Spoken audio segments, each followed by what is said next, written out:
or Chino. Chino, where are you from originally? Where'd you grow up? I grew up Boise, Idaho.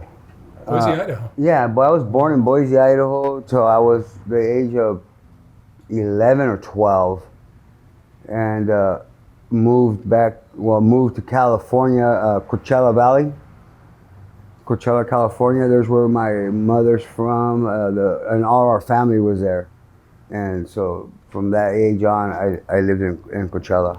And tell me about your family growing up. My father was a hardworking man, but he was a drug dealer. You know, a very big drug dealer, and In in what state? uh, he was working in 5 states. In 1979, he was arrested by the feds, uh, and he received a sentence of 30 years in Idaho State Penitentiary. And so that drug dealing is a big thing in our family, in my dad's side of the family. And so I grew up around, as far as I can remember, you know, drugs, smelling marijuana, seeing guns, and sometimes seeing my dad beat somebody up. And so it was just something that I thought was normal, you know, until just recently. So your family has an interesting history with another family. Yes, the Flores family. My dad's family. It started with my dad's dad, you know, and early 1900s. They lived in Matamoros, Mexico, and it's like any other family feud. Basically, I've heard two different versions that it was over a woman and over land. You know, and as I did research on it, that's normally what these family feuds started over. You know, back in the days, they're either a woman or land. There's usually a woman involved. Yeah, and so it was it's interesting because as the years progressed, the families moved to Texas, and the other family ends up in Texas, and then the family ends up in the Coachella Valley, and the other family ends up in Coachella Valley. You know how I don't know how that happened, you know, but they were any chance they got, they were fighting, and of course when you're fighting and have that much hatred towards each other, people die, you know, and that's what was going on. Every time I remember when I moved to Coachella and I introduced myself to certain people, they would be like, "Oh, your dad's Chino? That's your dad? Oh my God, that's a good man. And that man's dangerous." They were when the Flores family and the Mata families were at the dances or at the parties. They knew, you know, there was going to be bloodshed, and so it was like that for many years until. There were murders. Oh yeah, yeah, there was murders on both sides. You know, we call it casualties, you know, because it was like a war, I guess. But I wasn't even born at that time yet, you know. I was born in 71. And my father, from what I read and heard, I think in 70 and 66, 67, he killed Mr. Flores, the dad, and his oldest son at a bar in Indio, California. And it was because they were making fun of my dad's little brother that they had murdered a couple of weeks prior to this. That's what I was telling you about. They were at a dance and some woman took them outside, and the Flores guys were out there waiting, and they stabbed them to death and threw them in a dumpster. And so my dad was at that bar, and they were very drunk, the Flores guys, and they were making comments and laughing. So my dad left, but he didn't leave. He just went out to his truck and sat there and waited and waited and waited till these two drunk men came out. And as soon as they came out, he just pulled right. He was like sitting a block away at the corner watching the door, and they walk out. He drives right up, window rolls down, and shoots them both. And he was arrested and found not guilty in court. Not guilty. Not guilty. How'd that happen?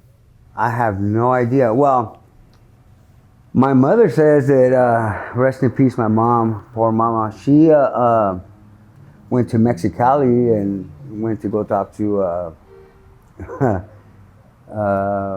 what do you call them? People, a witch or, something like that, And that's what she told me. I remember she said she had to go to Mexicali and pay some money and talk to some lady. And she told him that he would be found out guilty, and he was. So, I don't know. I don't know if it was my mom's prayers, which I believe it probably was the prayers more than that lady. And so, my dad eventually was told to leave the state of California. And the family separated. 5 brothers went to Arizona and 5 brothers went to Idaho. And that was part of the business of drug dealing they had going on. Part of the family up north and the other part down south. And that's how I was born in Boise in 1971. And I remember coming to California on many trips. We'd come as a family, visit the family, and drive back. We would fly over or drive over, but mainly fly and then drive back. Cars were loaded with dope probably. And I think it was the year 79, maybe 80. We were driving back, and I remember seeing this red Trans Am, following us. I seen it in Indio. I seen it in Sacramento, because we stopped in Sacramento, and I seen it again in a little town called Winnemucca, Nevada. And I told my father, because my father would always tell me, what you see, you don't say nothing. And if you see something, tell me. You'll know if something's not right. If you see a cop or some guys looking over here or taking pictures, let me know. So I told my dad, this car's following us. And immediately he went straight to a motel, unloaded the car and told me, come on, let's drive around, let me know if you see the car. And then he drove to the police station. And he was looking around the police station to see if you see that car. And we went in the police station, and he was asking about road conditions, because it was snowing at that time. But I didn't see that car again. I didn't see that car again until we got home in Boise. I was not even made it out of the back seat. I was so excited to be home. I wanted to ride my bike, I remember. And when all hell broke loose, I mean, officers came. I don't know how they got there so fast and where they came from. And that was the day my father got arrested, and my mother. And you were how old? At that time, I was probably 7 or 8. 7 or 8. Yeah, me and my sister. I have a sister. It's just me and her. And she's 18 months younger than me. But she's more like the older sister, And we were put into, I guess, foster home. We were staying with some people for a while, and until my mother got released. It was only a couple of weeks, but it seemed like years that time when I was a kid. And my father got sentenced to 30 years in prison. And poor man died on his 7th year, I think, of cancer. I got to see him. The governor of Idaho gave him a clemency pardon because he was dying. He died within 80 days of that release. It ate him up really, really fast. He didn't like doctors. My father was a type of a man that he cured everything with tequila and lemon. That was his medicine. And so the feud, I was. After my dad got arrested, we stayed there, I think, in Idaho, like 3 to 4 years. We had no family over there. No family whatsoever. No blood relatives or nothing. It was just my mother, my sister, and myself. My father in prison. And my mom we lived with money they had buried, I guess, stashed. That lasted a couple of years. And when that money ran out, we were on welfare, and it was very difficult for my mom. And she was very young. I think about it and add up the years. She was like 24, 25 at that time. She had been with my dad since she was 13 years old. My dad was, I think, 17 or 19. When they got together, and he passed away at 42. And then my mother passed away when she was 45. And it's been 30 years already. They've been gone. Were there other murders in this feud? Oh, yeah. Yeah, there was. I talked to my uncles and family members and cousins and aunts. Like I say, I got a huge family. My mom's family is big. My dad's family is big. And my dad's family is, drug addicts, drug dealers, and gang members. My mom's are police officers and military. Going to college and education and jobs, and it's just two different. So they always kept me away from my father's side until I was 16, I was 15, old enough where I could just go on my own. What path did you take? I took my father's path, I would go both. But I took my father's, You've ended up in prison? Oh, yeah. From wanting to be a baseball star to becoming, wanting to be a gang member overnight. I remember seeing one of my cousins getting out of prison. Typical prisoner, gang member, all buff, yoked up, tattoos everywhere.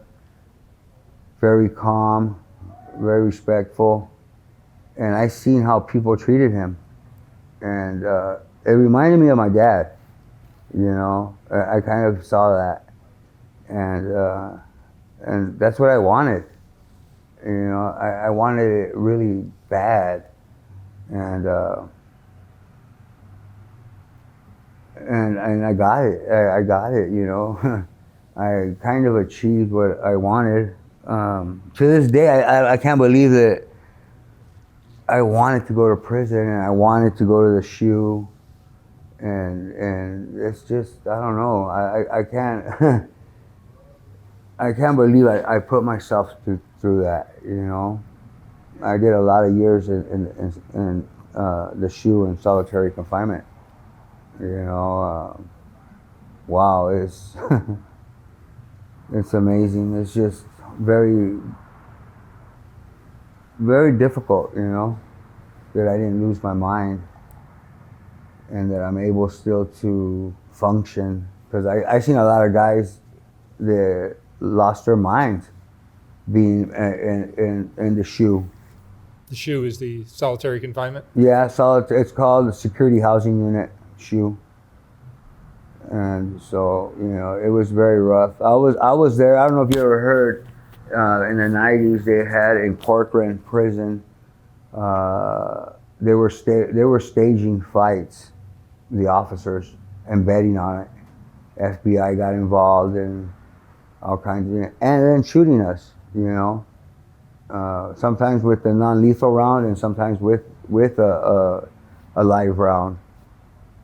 And it was madness. I used to have to go out every 10 days and fight, because every time you went out and you got a write-up or in trouble, you were confined to quarters for 10 days. We didn't come out anyways, but you just couldn't come out for 10 days, and every 10 days it was your turn again. It was 10 days to maybe you got lucky, because depending how many people were on that tier, or eligible to go out. And there was a lot of Mexicans, and Mexicans where it's mandatory for us to turn on our light to go out, because they tell you, turn on your lights if you want yard. And officers would come, and policy is they go to the first cell, and you want to go outside, they take them and go to the next cell. But they would go, and they knew who the enemies were. They had a list, and so they would go to this cell and take one or two of them out, and then come and get 1, 2, or 4 of these guys out, and staging these fights. And you would look up in the tower, and there would be a lot of people up there, and there's only supposed to be 1 or 2. It's like entertainment for the. It was, yeah. They were betting, they were gambling, and we're over here doing it for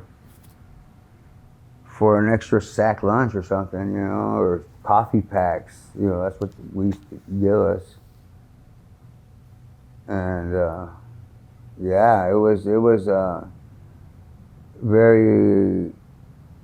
At first, it was a lot of anxiety, knowing that tomorrow I got to go out and fight and possibly get shanked or shot or beat up, and you wouldn't know basically who you were going to go out with, because your enemy is also talking on the tier to their boss or shot caller, whoever, and they're telling them, you make sure you kick his ass and do this and do that,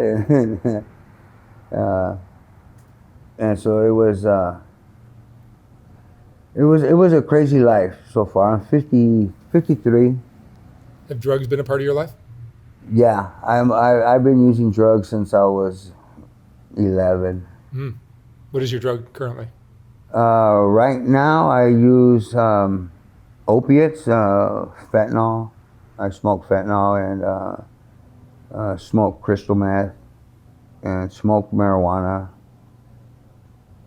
And How do you make money? right now I sell dope. I steal. I shoplift. I don't do burglaries. I don't steal from people. Are you homeless? Yes and no. I'm married, and we have a house, but I'm never there. Me and my wife, we constantly fight. So there's a lot of times I just stay out on the streets. I go home, take a shower, get some clothes, try to talk to her, and it's not working. Our relationship is not there no more. I ruined the marriage. We've been together about 25 years, and I love her to death, and she doesn't believe that, and so I got out of prison 4 years ago, and I was sneaking around, but it's because I was hiding. I was doing drugs, and she thought I was cheating, and I didn't know nobody down here, so it was hard for me. I had to go out, sneak out, and go find. At that time, I was using heroin. I've always been a heroin addict. I injected heroin, and I just got tired of it because I had no more veins, and I was getting a lot of infections, and every part of my body hurt. It was bruised here, bruised there, and it was just, I was sick of it, But I love the feeling of opiates. I say I was born addicted. That's what I know it's maybe a cop out, but I think my mother used when I was in her stomach. Do you have children? I have one daughter. Her name's Serena. She's currently, I think, in Phoenix or back in India with her mother. I haven't seen her in a long time. She's 32, I think. What's come of the feud between your family and the Flores family? That went on. Like I say, it went on for years and years and years. And when I came to California in 1985, I came to California, and the Flores had already basically died out. There was, from what I hear, there was one left, and he was an old man, and a sister. They had a sister, and the sister had a couple of sons, and I knew them guys. I met them, and I didn't know they were related to. They were Floreses. I didn't know that's who they were, but I ended up talking to the lady, the mom, the sister, because I was going out with her daughter. It's just ironic how weird life is, I met this chick, and we're going out, and I had my last name, Mata, tattooed on my stomach when I was 13, and I had my shirt off. It was summer, hot, and the mom came out, and I remember that look. She just looked at me and looked at my tattoo, and she started screaming. She was screaming, "The Matas are here, they come to kill us." And it was just me, and I was just there with, trying to be with her daughter, young teenagers. Was that the end of that relationship?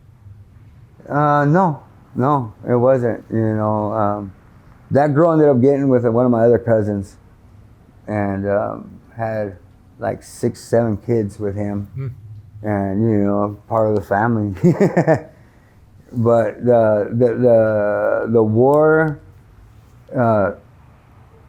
it stopped, I guess, there, because I remember talking to her sons, and they were confused, because they didn't have no more uncles.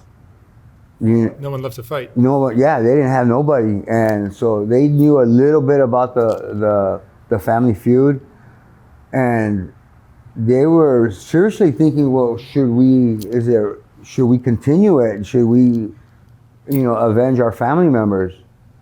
And I remember hearing them, saying this. It was 2 brothers. They were talking, and I was like, you guys are crazy. There's still hundreds of us. Our family is huge.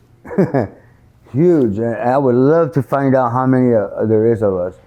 I remember going to a party for my grandfather, and one of his daughters made a family tree, and there was 500 names on that tree. You know, that my grandfather and grandmother, they were responsible for these 500 lives, you know, because of them, you know. And I remember seeing my name right there, and I was like, wow, that's... And I know that it's grown a lot more, you know. The family is still big. What would you say is your biggest regret in your life? Oh, man. I really always said I had no regrets, but that's a lie. My biggest regret would be using drugs. You know, drugs is been a part of my life, and I've at the age I am now, I've come to realize that everything that's happened to me negative, everything I've ever happened bad, it was because of drugs. Even in prison, you know, I've been stabbed, I've been put in the hole, I've been written up, and it was all over drugs. You know, I lost jobs, opportunities, good opportunities. I've been blessed with many opportunities, and I would lose them over my drug addiction. And so I figure that's my biggest regret, because if I didn't do drugs, I'd probably be a police officer. You know. What would you say is the most important lesson you've learned in your life? The most important lesson I've learned in my life is, wow. You know, you have to love your family. You know, you have to,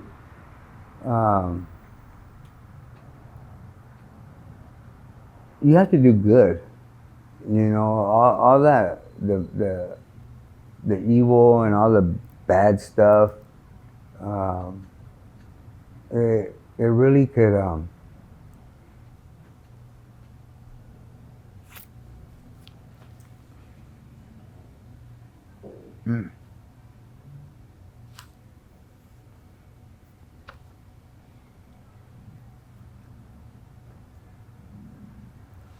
whoa.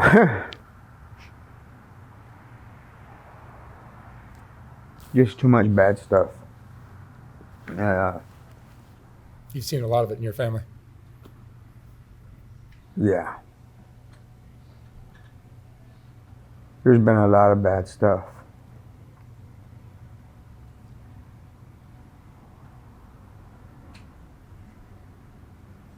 So I just figure, you know, I'm like, one day I'm here, one day I'm over here, you know. I'm good, I'm bad.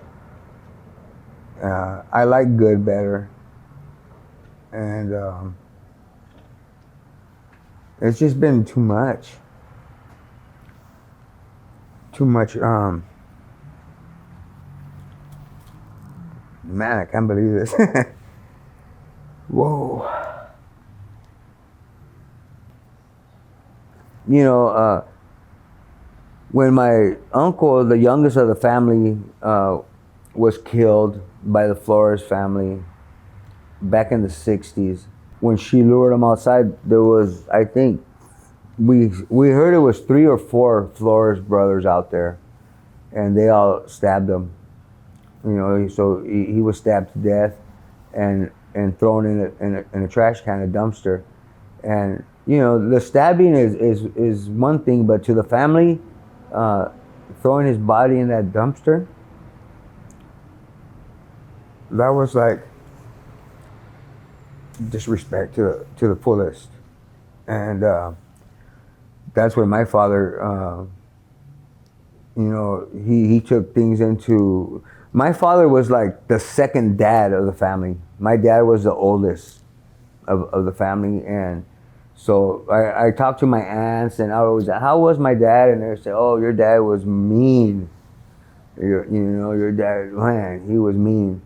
And so she goes, we used to have to ask him permission to go out, to do anything. He was like our father.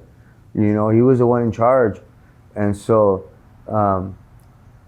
my dad, I like to say, wasn't even involved no more with the family feud. They were like hands on, you know. He was still young, but he was in love with my mother, and so they killed my uncle, his baby brother, and his dad was still alive at that time, my grandfather, and he, from what I hear, told his sons that he wanted that bitch killed. He wanted her head. And two of his sons drove to Arizona, found this lady and killed her and chopped her head off. And they got caught, you know, and they got caught with the head. And they were both sentenced to life terms in Arizona. And then they committed more murders in prison and were ultimately put on death row. And my uncle was executed by the state of Arizona by lethal injection in 1998. And my other uncle was released from death row and put back on general pop, I guess, but with life without. And he did 50. He was done 52nd year in prison, and they released him. But you know, he was an old man in his 80s already. He got arrested, I think, when he was 19. So he spent all his adult life in prison. He's an old man, and he got released, and the family brought him from Arizona to California, to Coachella. And he was just, he was something else. You know, he just wanted to be the boss, you know. And nobody could put up with him. They were taking turns. He would go live over here, and then go live over there, and go live over here. And he just got fed up himself, I guess, and he left. And he was back in Arizona, homeless, on the street, really old and drunk. And my uncle, Juan, I'm close to him, he went looking for his brother. You know, he heard that he was homeless and looking for him, so we drove over there to Arizona looking for him, and we didn't find him. We came back home, and like maybe we went back out 2 or 3 weeks later on the weekend. We drove back over there, and we located him. We found him, and it was horrible. You know, he didn't have no shoes on, no socks. He was really skinny, real fragile, you know. And my uncle took off his shoes and his socks and gave it to him. I remember that. And told him, you know, what are you doing? You just get in the van and let us take you back home. And you don't got nothing to worry about, you know. He liked his music, so he goes, you could have your music and your beer and your marijuana, your weed, and you could sit on the porch all day long, and that's all you got to do. Don't worry about nothing. But that was not him, you know. He wanted to be the boss. And my aunts could not put up with that, you know.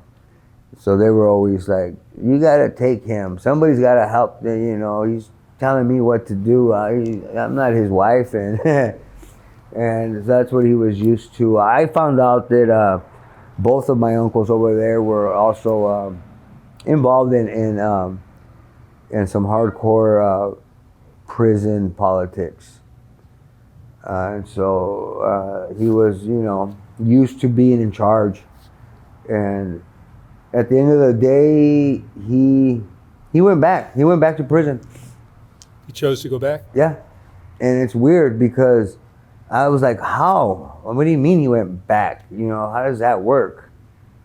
Well, because of his crimes and everything, and the crimes he committed while in prison, um, the only reason they released him is because he's old, But they were making the family pay money. Arizona was making them pay. I guess prison didn't even want him. They know him. He's well known in the prison system over there in Phoenix, Arizona. I think he was in Flagstaff. And so I asked my uncle, what's up with him? And he said, he's there. He's still alive. He's sick right now. He's at like 90. Old man. But he's institutionalized to the fullest. That's what he's been doing for his whole life since he was 19. Violence is a rough life. Yeah, very rough, very, very rough. And I feel sorry for him. I really do. And I was leading in that path. I'm 53, and I started getting arrested when I was 15. And being supervised. I'm off parole now, and this is the first time since I was 15 that I'm not supervised. And it's good, I gave back my number. I had an H number, and I had that number for 30 years. I did a total of 28 years in California's Department of Corrections and Rehabilitation. My last term was almost 20 years. I did like 19 years, 9 months. What was that for? It was for being stupid, burglary. A burglary I didn't even commit. And but just because of my name and my record, I say my record, but I mean I had a record, but it wasn't like I had been in prison a lot. I went to prison one time for robbery and assault with a deadly weapon.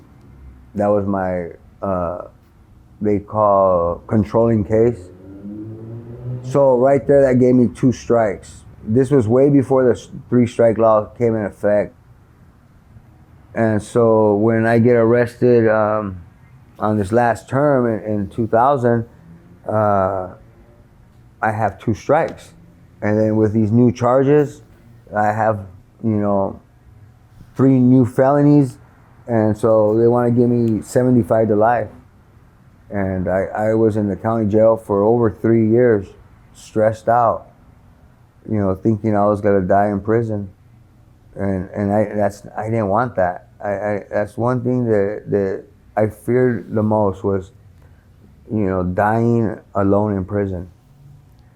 Because when you get hurt or anything in prison, they don't call your family. They call your family. Not even when you die, sometimes the family don't find out for weeks, that you've been dead. And so I've been close to dying. I've OD'd in prison and should have died that night. I did. I mean, if your heart stops, I guess, I died and came back. I got stabbed and basically bled out. But the doctors saved my life that time. And so I've been through a lot of other stuff in prison. I was always on maximum security yards, level 4s.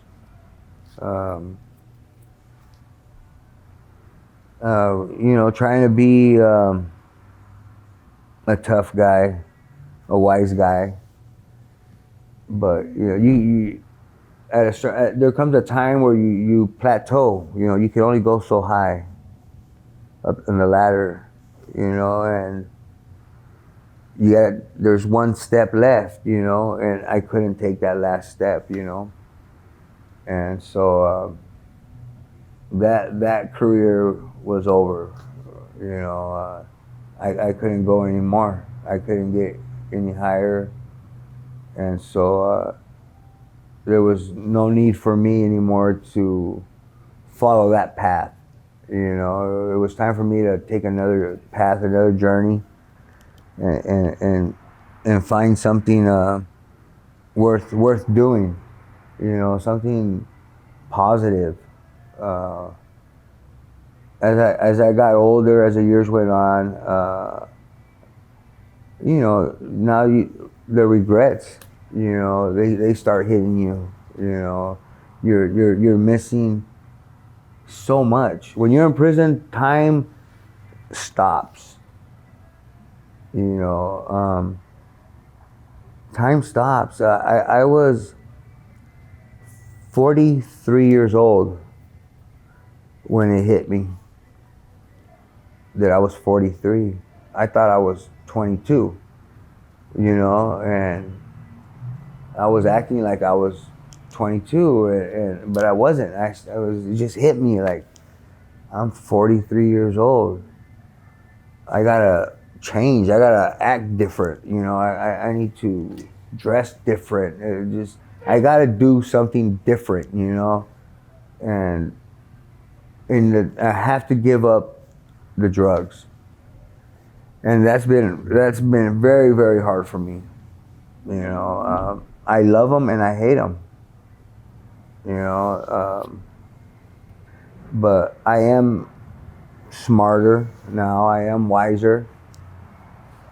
I'm more compassionate. You know, more humble. I still have temper problems, I guess, you know. I get really angry really fast, and I try to stay away from that part of me, because you know, I've been involved in a lot of stuff, you know. So I tell myself I'm not going to be the victim, you know. I can't be the victim. And so if I feel a threat or, you know, anything, I strike. I do what I have to do, and I don't like that. You know, I believe in Jesus Christ. I believe in karma. You know, and it's true. You know, I wasn't. I was involved in 11 incidents in prison, you know, and one day I counted how many times I've been stabbed, and I have 11 holes in me on three separate, you know, attacks on me. They add up to 11 holes. So, you know, that shows me that karma's for real. And so I started being nicer to people. You know, I didn't have to. I realized that I didn't have to be mean mug, you know, be so serious all the time. That I could laugh and joke around. It was okay. You know, after that, a lot of people told me, like, man, I always would see you over there by yourself doing your exercises, and I would just think, man, that guy's mean, you know, that guy could probably kill me. And then they see the real me, you know, happy-go-lucky guy, laughing all the time, a guy that cares. You know, I genuinely care about people. I don't care if it's black, white, Chinese. If I could help somebody, I'll help them. You know. Is that a better life for you? Oh yeah, it is. It is. You know, I'm still addicted to drugs, so that still brings me around the negative and the evil, you know. Even though I try to stay away, you can't. If you're involved in that and you're around that kind of environment, you're gonna have to sooner or later face what comes with it, you know. And but I still love the people. I love the drug addicts. You know, they're some of the nicest people. The homeless, you know, I hang around a lot of homeless people, and my wife would, you know, she would say stuff about that. But just as recently, she started knowing some people, and she said the nicest people she's met are the homeless. You know, the homeless have helped us. You know, the homeless have fed us. You know, and that just, you know, just because they don't have a house doesn't mean there's something wrong with them. You know, they're people. They're humans. They're Americans, and we have to look out for each other.